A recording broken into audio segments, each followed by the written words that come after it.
Hello everyone, welcome to my channel. मैं अजीत कुमार आज आपके लिए लेकर आया हूँ क्लास 10th का एक साइंस का एक important chapter reflection of light. ये चैप्टर बहुत ही इम्पॉर्टेंट है आपके एग्ज़ाम के लिए, आपके नॉलेज के लिए। सो आप वीडियो को अंत तक देखें और अच्छी तरह से समझें। और अगर कोई भी आपको प्रॉब्लम होती है तो प्लीज़ वीडियो में आप कमेंट कर सकते हैं। और आपको अगर अच्छा लगता है, अच्छे समझ में आता है तो प्लीज़ अपने दोस्तों के साथ इसे शेयर करें और सब्सक्राइब जरूर करें। तो आइए देखते हैं रिफ्लेक्शन ऑफ लाइट। तो जैसा कि हम देख रहे हैं यहाँ लिखा हुआ रिफ्लेक्शन ऑफ लाइट। तो हम सबसे पहले देखेंगे लाइट क्या होता है, व्हाट इज लाइट। लाइट का डेफिनेशन क्या होता है। Light is a source which help to visit any object, ठीक है, इज कॉल्ड लाइट। मतलब कि एक ऐसा सोर्स जिसके मदद से हम किसी भी ऑब्जेक्ट को देखते हैं, विजिट करते हैं, हम उसे क्या बोलते हैं, लाइट बोलते हैं। ठीक है ना, सिंपल सा डेफिनेशन है, आप लोग याद कर सकते हैं। ठीक है, आप लोग समझ में भी आ गया होगा।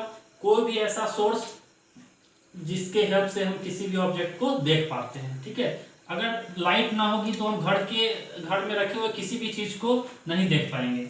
जैसे कि कोई भी हमारे घर में टेबल है, चेयर है, सबको देखने के लिए हमें लाइट की जरूरत है।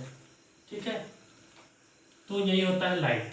तो अब हम दिखाते हैं दो चीज यहाँ लिखा हुआ है ऑब्जेक्ट के बारे में, कि ऑब्जेक्ट कितने प्रकार के होते हैं। ऑब्जेक्ट दो प्रकार के होते हैं, एक लुमिनस और एक नॉन लुमिनस। ठीक है, कोई भी ऑब्जेक्ट ले लीजिए। जैसे लुमिनस ऑब्जेक्ट क्या होता है, मतलब लुमिनस किसे कहते हैं, इसका डेफिनेशन क्या है। सिंपल सा डेफिनेशन है, विच प्रोड्यूस लाइट। मैं यहाँ शॉर्ट फॉर्म में लिखा हूँ, इसे अच्छे से लिख लीजिएगा, समझने के लिए मैं लिख दिया हूँ सिर्फ विच प्रोड्यूस लाइट। कहने का मतलब है कि वैसा ऑब्जेक्ट जो लाइट को प्रोड्यूस करता है। ठीक है, जैसे हो गया सन। सन क्या है, लाइट को प्रोड्यूस करता है। ठीक है, टॉर्च। ठीक है, टॉर्च क्या है, एक अपना उसमें लाइट होता है, लाइट को क्या करता है, प्रोड्यूस करता है, एक सोर्स है लाइट का ये। तो हम इस ऐसे ऑब्जेक्ट को कहेंगे लुमिनस। ठीक है, बस इसका जस्ट अपोजिट एक दूसरा ऑब्जेक्ट है, इसे हम कहेंगे नॉन लुमिनस। नॉन लुमिनस में बस उसी तरह which does not produce light. ठीक है, मतलब वैसा ऑब्जेक्ट जो लाइट को प्रोड्यूस नहीं करता है उसे हम कहते हैं नॉन लुमिनस ऑब्जेक्ट। ठीक है, जैसे आपके घर में है, चेयर है, टेबल है, पेन है, जो भी ले लीजिए, मतलब जो लाइट को प्रोड्यूस ना करे, मतलब जिसमें से लाइट ना निकले, उसे हम क्या कहते हैं, नॉन लुमिनस ऑब्जेक्ट कहते हैं। ठीक है, और ये हो गया लुमिनस ऑब्जेक्ट। ठीक है, आप लोग समझ गए होंगे। चलिए, तो ये हो गया लुमिनस और नॉन लुमिनस। प्लीज आप नोट कर ले इसे।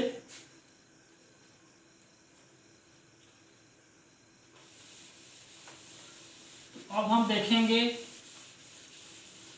इस चैप्टर का नाम, जैसे कि आप देख रहे हैं रिफ्लेक्शन ऑफ लाइट। ठीक है, तो इसमें मेनली पढ़ना है हमें लाइट का रिफ्लेक्शन के बारे में। ठीक है, तो पहले हम देखेंगे रिफ्लेक्शन क्या होता है, व्हाट इज रिफ्लेक्शन। रिफ्लेक्शन क्या होता है, देखिए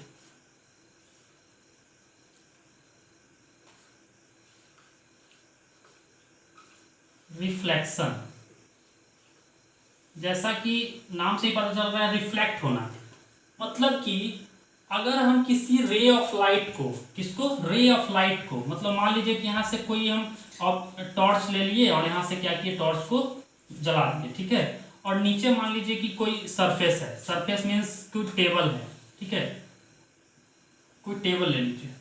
ठीक है, यहाँ से क्या किए, हम यहाँ से टॉर्च जलाए, टॉर्च जलाएंगे तो क्या होगा, एक रे ऑफ लाइट सीधे आएगी। ठीक है, ये है हमारा ray of light. Ray of light, जब रे ऑफ लाइट इस सरफेस पे आके गिरेगी तो दो काम होगा। ठीक है, पहली बात, ये हमारे ऑब्जेक्ट पे निर्भर करेगा। अगर ऑब्जेक्ट हमारा ओपेक हुआ या ट्रांसपेरेंट हुआ, ट्रांसपेरेंट मींस आप लोग जानते होंगे, वैसा ऑब्जेक्ट जिसमें से लाइट आर पार हो जाए, इसमें से लाइट बाहर निकल जाती है। जैसे कांच, आप शीशा अगर लेते हैं, उस पर लाइट जलाएंगे तो उधर से, पीछे से, बाहर से क्या होगा, वो बाहर निकल जाएगा। ठीक है, तो वैसे सरफेस को हम बोलते हैं ट्रांसपेरेंट। ठीक है, और जिसमें से लाइट बाहर नहीं निकलती, जैसे टेबल के ऊपर अगर आप जलाइएगा लाइट तो नीचे नहीं आएगा उसके लाइट। ठीक है, तो वैसे हम ऑब्जेक्ट को बोलेंगे ओपेक। ठीक है ना, ओपेक। ठीक है, आप लोग डिफरेंशियल देख लीजिएगा, ओपेक हो गया। तो हम रिफ्लेक्शन ऑफ लाइट के लिए एक ओपेक ऑब्जेक्ट को लेंगे, ठीक है, जैसे टेबल को अगर हम लाइट जलाएंगे तो आर पार तो नहीं होगा, तो ओपेक ऑब्जेक्ट हो गया, ठीक है। तो ओपेक ऑब्जेक्ट को हम लेंगे, ट्रांसपेरेंट को नहीं लेना है, याद रखना है, यहाँ पे कांच को नहीं लेंगे, ठीक है, कि क्या लेंगे, एक सरफेस जिससे कि लाइट बाहर ना निकले। अगर सोचिए, अगर वैसे सरफेस पे अगर लाइट जलाया जाए, रे ऑफ लाइट गिराया जाए तो क्या होगा, ठीक है, क्या होगा, यही होगा ना कि लाइट यहां से आएगी और दूसरे डायरेक्शन में मूव कर जाएगी, यही होगा, यहां से आई और यहां से चलेगी, ठीक है, नीचे तो जाना नहीं है तो जाएगा किधर, इधर इस डायरेक्शन में जाएगा, ठीक है। तो यहां जाने के बाद इस तरह से मुड़ जाना, यही इसी प्रोसेस को हम कहते हैं रिफ्लेक्शन, ठीक है। ये आपको क्लास 8 में भी पढ़ना है, रिफ्लेक्शन ऑफ लाइट, ठीक है, लेकिन मैं इसे दोहरा रहा हूं फिर से कि रे ऑफ लाइट अगर किसी ओपेक सरफेस पे पड़ेगी और वो दूसरे डायरेक्शन में मूव कर जाएगी तो इस प्रोसेस को हम कहेंगे रिफ्लेक्शन, ठीक है ना। ये जो ऑब्जेक्ट हम लिए जहां से रिफ्लेक्शन हुआ, इसको हम बोलते हैं रिफ्लेक्टर। रिफ्लेक्टर के रूप में आप कुछ भी ले सकते हैं, जैसे टेबल होगा, बुक हो गया, ठीक है ना, जहां से लाइट आर पार नहीं करती है, ठीक है ना, टकराने के बाद दूसरे डायरेक्शन में घूम जाती है, तो हम उसे बोलते हैं रिफ्लेक्टर, और इस प्रोसेस को बोलेंगे रिफ्लेक्शन। ध्यान दीजिएगा, इस प्रोसेस को क्या बोलेंगे, रिफ्लेक्शन। चलिए अब देखिए, ये जो लाइट है, रे ऑफ लाइट, ये पहले आया, ठीक है, तो इसका भी कुछ नाम है, और ये टकराने के बाद जो लाइट इधर चली गई उसका भी एक नाम है, क्या नाम है देखते हैं। ये जो रे आई यहां से, इसको हम बोलते हैं इंसिडेंट रे। क्या बोलते हैं, मैं यहां लिख देता हूं, इंसिडेंट रे, आप लोग नोट कर लीजिएगा, इंसिडेंट रे। और इसको बोलते हैं जो टकराने के बाद रिफ्लेक्ट कर गई, वो हम बोलते हैं रिफ्लेक्टेड रे। क्या बोलते हैं, रिफ्लेक्टेड रे, ठीक है ना, रिफ्लेक्टेड रे, ठीक है, ये दोनों समझ गए। अब देखिए, बीच में हम एक क्या करते हैं, नॉर्मल ड्रॉ कर देते हैं, इसे हम कहेंगे नॉर्मल। ध्यान दीजिएगा आप लोग, ये बीच में क्या कर दिए, ड्रॉ कर दिए, नॉर्मल, ठीक है ना, यहां तक समझ गए आप लोग। अब देखिए, एक बहुत ही इंपॉर्टेंट बात मैं बताने जा रहा हूं, देखिएगा, ये नॉर्मल और ये इंसिडेंट रे, इस इंसिडेंट रे और नॉर्मल के बीच देखिए एक एंगल बन रहा है, ठीक है ना, और ये रिफ्लेक्टेड रे और नॉर्मल के बीच भी एक क्या बन रहा है, एंगल बन रहा है। इस एंगल का नाम क्या है, तो ये जो एंगल है, जो रिफ्लेक्ट इंसिडेंट रे और नॉर्मल के साथ बना है, ध्यान दीजिएगा, इंसिडेंट रे और नॉर्मल के द्वारा जो एंगल बना है, इसका नाम है एंगल ऑफ इंसिडेंट, क्योंकि इंसिडेंट रे से बना है ना, तो इसको बोलेंगे angle of incident, angle of incident, ठीक है, इसको हम आई से रिप्रेजेंट करते हैं, एंगल ऑफ इंसिडेंट। और ये जो हमारा होता है रिफ्लेक्टेड रे और नॉर्मल के, इसे हम बोलते हैं angle of reflection, angle of reflection, ठीक है, इसे हम करते हैं आर से डिनोट, ठीक है। यहां तक आप वीडियो पॉज करके इसे लिख सकते हैं। ये हो गया आई हमारा एंगल ऑफ इंसिडेंट, और आर हो गया एंगल ऑफ रिफ्लेक्शन, ठीक है। अब आगे देखिए,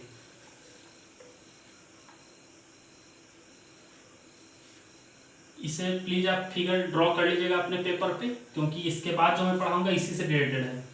अब हम पढ़ाएं, इस रिफ्लेक्शन का एक रूल होता है, ठीक है, दो रूल आपको पढ़ना है, लॉ ऑफ रिफ्लेक्शन पढ़ना है आपको, ठीक है ना। तो मैं आगे बताने जा रहा हूँ लॉज ऑफ रिफ्लेक्शन, ये काफी इंपॉर्टेंट है आपके एग्जाम के लिए, ठीक है। सो इसे अच्छे से देखिए आप लोग कि लॉ ऑफ रिफ्लेक्शन क्या होता है, ठीक है, रिफ्लेक्शन के नियम क्या होते हैं, दो नियम होते हैं, ठीक है, मैं बताने जा रहा हूं अभी।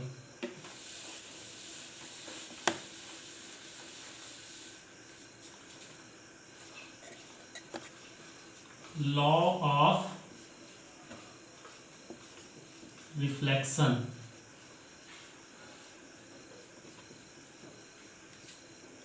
फर्स्ट हमारा लॉ है फर्स्ट लॉ है इंसिडेंट रे, ध्यान दीजिएगा, incident ray, reflected ray and normal lies on same plane, lies on same plane. कहने का मतलब है कि ये लॉ, फर्स्ट लॉ बोलता है कि इंसिडेंट रे, रिफ्लेक्टेड रे और नॉर्मल तीनों जो होगा एक ही प्लेन के ऊपर होगा। एक ही प्लेन मतलब जो रिफ्रैक्टर लिए थे ना उसी पर तीनों आएगा। देखेंगे हम लोग कि तीनों एक ही प्लेन में है, ठीक है। सेकंड देखते हैं, सेकंड क्या बोलता है कि angle of incidence is equal to angle of reflection, is equal to angle of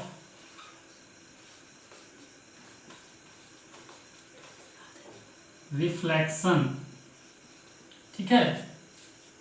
मतलब कि एंगल ऑफ इंसिडेंस किसे बोलते थे हम लोग, आई को बोलते थे, और एंगल ऑफ रिफ्लेक्शन किसे बोलते थे, आर को बोलते थे। तो ये हमेशा क्या होता है, इक्वल होता है, ठीक है। यही हुआ हमारा दो लॉ ऑफ रिफ्लेक्शन। इसे आप लोग अच्छे से लिख लीजिए, ठीक है। समझ में आ गया होगा आप लोग। पहला तो बहुत ही आसान है, इंसिडेंट रे, रिफ्लेक्टेड रे और नॉर्मल तीनों एक ही प्लेन पे होगा। और सेकंड है I equal to R, angle of incident equal to angle of reflection, ठीक है। तो ये हमारा हो गया रिफ्लेक्शन ऑफ लाइट, ठीक है। इसे नोट कर लीजिए आप लोग।